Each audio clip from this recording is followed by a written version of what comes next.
125వ శ్లోకము. క్లింకారీ కేవల గుహ్య కైవల్యపదదాయిని త్రిపుర త్రిజగద్వంద్య త్రిమూర్తి త్రిదశేశ్వరి. ఈ శ్లోకంలోని మొదటి నామము క్లింకారీ. ఇది 622వ నామము. ఇది 3 అక్షరాల నామము. ఈ నామంతో అమ్మవారికి నమస్కరించేటప్పుడు క్లింకార్యై నమః అని చెప్పాలి. క్లీం అంటే క్లీం అను బీజాక్షరమునకు, కారి అంటే కారణభూతురాలు.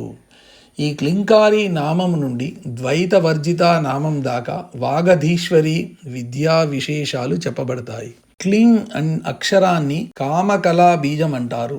ఈ క్లీం బీజంలో క, కార, లకార, ఈంకారాలు ఉంటాయి.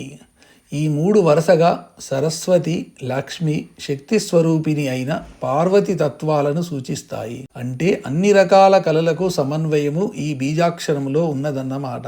అందుచేతనే ఈ బీజాక్షరం కూడా శ్రీం, హ్రీంల వంటి బీజాక్షరాలతో సమానంగా ఎంచబడుతూ పంచ ప్రణవాలైన ఐం, క్లీం, సౌం, శ్రీం, హ్రీంలలో ఒకటైంది. దీనిని ప్రధానంగా మన్మథ బీజంతో చెబుతారు.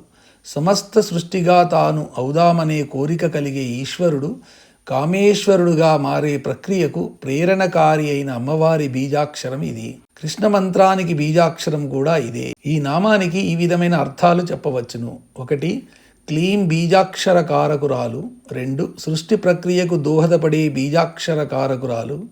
3. మన్మథ కృష్ణమంత్ర బీజాక్షర కారకురాలు. ఈ శ్లోకంలోని తర్వాతి నామము కేవల. ఇది 623వ నామము. ఇది 3 అక్షరాల నామము. ఈ నామంతో అమ్మవారికి నమస్కరించేటప్పుడు కేవలాయై నమః అని చెప్పాలి.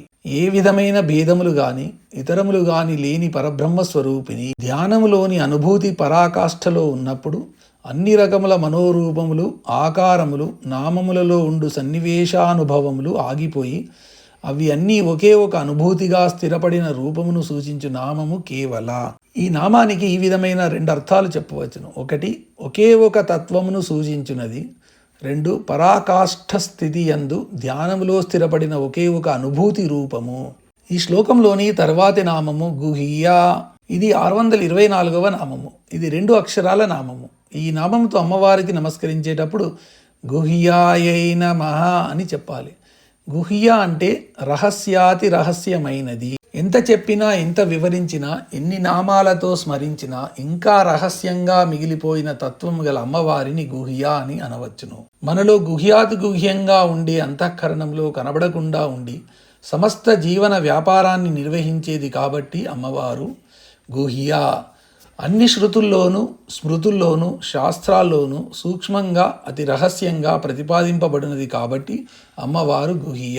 ధర్మస్య తత్వం నిహితం గుహాయాం భారతం అని యక్షునితో ధర్మరాజు అన్న వాక్యానికి అర్థాన్ని తెలిపే హృదయ గుహలో ధర్మస్వరూపిణిగా ఉన్నది అని ఇంకో అర్థము. ఈ నామానికి ఈ విధమైన అర్థాలు చెప్పుకోవచ్చును. 1. రహస్యాతి రహస్యమైనది. 2. ఎంత ప్రతిపాదించినా ఇంకా రహస్యంగా మిగిలి ఉండేది. 3. శృతి స్మృతి శాస్త్రాలలో సూక్ష్మంగా ప్రతిపాదింపబడినది. 4. హృదయమనే గుహలో ఉండే ధర్మస్వరూపిణి. 5. అంతఃకరణ మనే గుహలో ఉండి సమస్త జీవన వ్యాపారాన్ని నిర్వహించేది. ఈ శ్లోకంలోని తర్వాతి నామము కైవల్యపదదాయిని. ఇది 625వ నామము.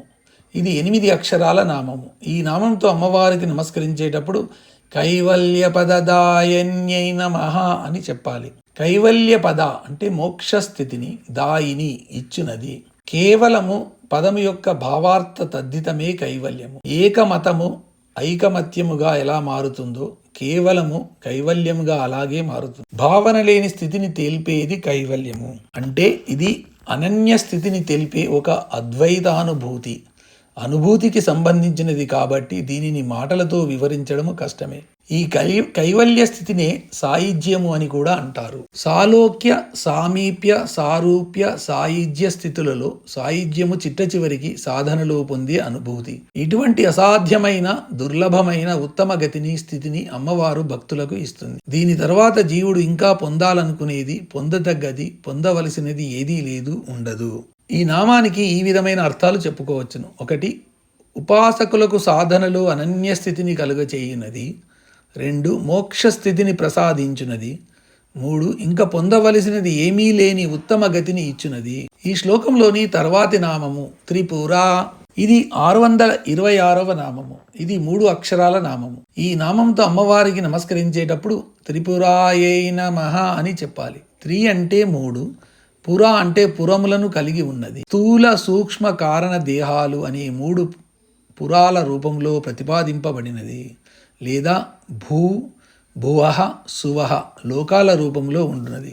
పుర అంటే పూర్వమే ఉండునది అని అర్థం చెప్పుకుంటే, త్రిమూర్తి, త్రికాల, త్రేతాగ్ని మొదలైన త్రితత్వాల రూపంలో ప్రతిపాదింపబడే వాటికన్నా ముందే ఉండునది అని ఈ నామానికి ఒక అర్థం చెప్పుకోవచ్చును. ఈ నామానికి ఈ విధమైన 2 అర్థాలు చెప్పవచ్చును. ఒకటి, స్థూల సూక్ష్మ కారణ దేహాది భూర్భువస్వర్లోకాది త్రితత్వాల రూపంలో ఉండునది. 2, త్రితత్వాల రూపంలో ప్రతిపాదింపబడే త్రిమూర్తి ఆదులకు ముందే ఉండునది. ఈ శ్లోకంలోని తర్వాతి నామము త్రిజగద్వంద్య. ఇది 627వ నామము. ఇది 5 అక్షరాల నామము. ఈ నామంతో అమ్మవారికి నమస్కరించేటప్పుడు త్రిజగద్వంద్యాయై నమః అని చెప్పాలి. త్రిజగత్ అంటే 3 లోకములచే, వంద్య అంటే పూజింపబడినది. ఒకటి, గత నామంలో త్రి అక్షరము సూచించే భూర్భువస్వర్ లోకాల వారందరి చేతను, స్వర్గ మర్త్య పాతాల లోకాల వారందరి చేతను పూజింపబడినదని ఒక అర్థాన్ని, పదార్థ కక్షలోను, మనోకక్షలోను, ప్రజ్ఞాకక్షలోను కూడా పూజింపబడినదని ఇంకో అర్థాన్ని ఈ నామానికి చెప్పవచ్చు. ఈ శ్లోకంలోని తర్వాతి నామము త్రిమూర్తి. ఇది 628వ నామము. ఇది 3 అక్షరాల నామము. ఈ నామంతో అమ్మవారికి నమస్కరించేటప్పుడు త్రిమూర్త్యై నమః అని చెప్పాలి. త్రిమూర్తి అంటే త్రిమూర్తులైన బ్రహ్మ, విష్ణు, రుద్రుల రూపములో ఉండునది. సృష్టి కార్యాన్ని నిర్వహించడంలో బ్రహ్మ రూపంగాను, పోషణ కార్యం నిర్వహించడంలో విష్ణు రూపముగాను, లయ కార్యాన్ని నిర్వహించడంలో రుద్రుని రూపంలోనూ అమ్మవారే ఉంటుంది అని ఈ నామం సూచిస్తుంది. సృష్టి స్థితి లయ కార్యాలను సృష్టించుటకు బ్రహ్మ, విష్ణు, రుద్రులు అనే త్రిమూర్తుల రూపంలో ఉండునదని ఈ నామానికి అర్థము. ఈ శ్లోకంలోని చివరి నామము త్రిదశేశ్వరి. ఇది 629వ నామము. ఇది 5 అక్షరాల నామము. ఈ నామంతో అమ్మవారికి నమస్కరించేటప్పుడు త్రిదశేశ్వర్యై నమః అని చెప్పాలి. త్రిదశ అంటే దేవతలకు, ఈశ్వరి అంటే ఈశ్వరి. అమర, నిర్జర దేవాహ, త్రిదశ విబుధ సురాహ అని అమరకోశంలో చెప్పబడిన దానిని బట్టి దేవతలకు త్రిదశులు అనే పేరు ఉంది. కాబట్టి త్రిదశేశ్వరి అంటే దేవతలకు ప్రభ్వి అనే అర్థం వస్తుంది. సర్వదేవతల ప్రార్థన వలన, ఆరాధన వలన, అభ్యర్థన వలన చిదగ్నికుండ సంభూతగా వ్యక్తమై అందరి ప్రాణాలను అసురుల బారి నుండి రక్షించి వారిని నడిపించింది. కాబట్టి అమ్మవారు త్రిదశేశ్వరి.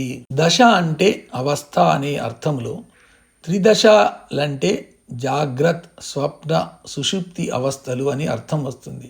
ఈ 3 దశలలోనూ ఏమాత్రము మార్పు లేకుండా వీటికి పైన అతీతంగా ఉండేది అని ఒక అర్థము. అలాగే సృష్టి, స్థితి, లయ దశలలో కూడా మార్పు చెందకుండా వాటికి పైన అతీతంగా ఉండి వాటిని నిర్వహింపచేసేది అని మరో అర్థం. ఈ నామానికి ఈ విధమైన 4 అర్థాలు చెప్పుకోవచ్చును. 1, దేవతలకు ఈశ్వరి. 2, జాగ్రత్, స్వప్న, సుషుప్త్యావస్థలకు అతీతముగా ఉన్నది. 3, సృష్టి స్థితి లయలకు అతీతంగా ఉండి వాటిని నిర్వహింపచేయునది. 4, పదార్థ మనో ప్రజ్ఞాస్థాయిలపై ఆధిపత్యము కలిగినది.